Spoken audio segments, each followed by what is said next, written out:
Review of Lucifer 2 AKA Empuraan. Mollywood film industry నుంచి రీసెంట్గా బాగా బస్ క్రియేట్ చేసిన ఫిలిం. ఇవాళ మూవీ వరల్డ్ వైడ్గా పాన్ ఇండియా లెవెల్లో రిలీజ్ చేశారు. మూవీ చూసాక నాకు హానెస్ట్ ఒపీనియన్ షేర్ చేసుకుంటున్నా. మూవీ గురించి చెప్పాలంటే movie is good. Lucifer part 1 Malayalam మూవీలో one of the best movies. So second part first part create చేసిన యూఫోరియా మ్యాచ్ చేసిందా లేదా అనేది ఇన్డెప్త్ రివ్యూలో తెలుసుకుందాం. మూవీ స్టోరీ పాయింట్ వచ్చి ఫస్ట్ పార్ట్లోనే సీఎం చనిపోయాక ఆ పొజిషన్ కోసం గురించి స్టోరీ ఉంటుంది. సెకండ్ పార్ట్లో ఆ పొజిషన్లోకి వచ్చిన సీఎం కొడుకు జతిన్ సడన్గా సీఎం పొజిషన్ నుంచి తప్పుకొని వేరే వాళ్ళతో కలిసి వేరే పార్టీ స్థాపిస్తాడు. సో వేరే పార్టీ పెట్టడంతో అక్కడ జరుగుతున్న అరాచకాలు ఎవరెవరు ఏమేమి చేశారు, Lucifer aka Stephen and Qureshi political కాన్ఫ్లిక్ట్స్తో తను ఎటువంటి పివోటల్ రోల్ ప్లే చేశారు అనేది movie story point.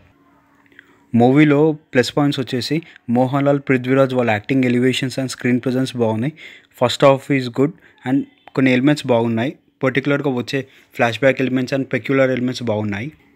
Rest of the cast and crew వాళ్ళకి ఇచ్చిన రోల్స్లో they did their good. Visually cinema peak. Cinematography అయితే హాలీవుడ్ లెవెల్లో గ్రాండ్ స్కేల్లో పిక్చరైజ్ చేసి ప్రజెంట్ చేశారు. మ్యూజిక్ కూడా ఓకే ఉంది. సాంగ్స్ యావరేజ్, స్క్రీన్ ప్లే కూడా యావరేజ్, ఇంటర్వెల్ ఓకే, క్లైమాక్స్ కూడా యావరేజ్గా తీశారు. థర్డ్ పార్ట్కి లింక్ చేసుకుని వచ్చిన సీన్స్ కూడా ఓకే ఉంది. మూవీలో మైనస్ పాయింట్స్ వచ్చేసి సినిమా ల్యాక్ ప్రోమాక్స్, అసలు అన్నెసెసరీ రన్ టైం, కనెక్ట్ అవ్వలేని characters and missing emotional arc. చెప్పుకుంటూ వెళ్తే చాలా ఉన్నాయి. లూసిఫర్ పార్ట్ 1లో పడ్డ ఎమోషనల్ యాక్షన్ బ్లాక్స్ సెకండ్ పార్ట్లో కంప్లీట్లీ మిస్ఫైర్ అయ్యాయి.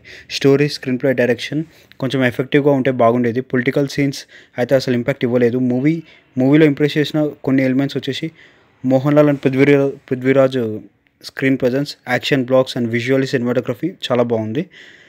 గ్రాండ్ స్కేల్లో టేకింగ్లో చూపించారు. ఓవరాల్ మూవీ అయితే ఒక డీసెంట్ యాక్షన్ థ్రిల్లర్ అండ్ ఒక డీసెంట్ సీక్వెల్ కూడా. ఫస్ట్ పార్ట్ చూసిన వాళ్ళకి మూవీలో కొంచెం కనెక్ట్ అవుతారు. అసలు ఫస్ట్ పార్ట్ చూడని వాళ్ళకి ఈ మూవీ కనెక్ట్ అవ్వదు. కంప్లీట్లీ ఒక డిస్కనెక్ట్ ఫీల్ ఉంటుంది. So decent movie guys, recommended 60%. Review నచ్చితే లైక్, షేర్ అండ్ సబ్స్క్రైబ్ చేసుకోండి. Will meet in next video. Signing off team topic view Telugu.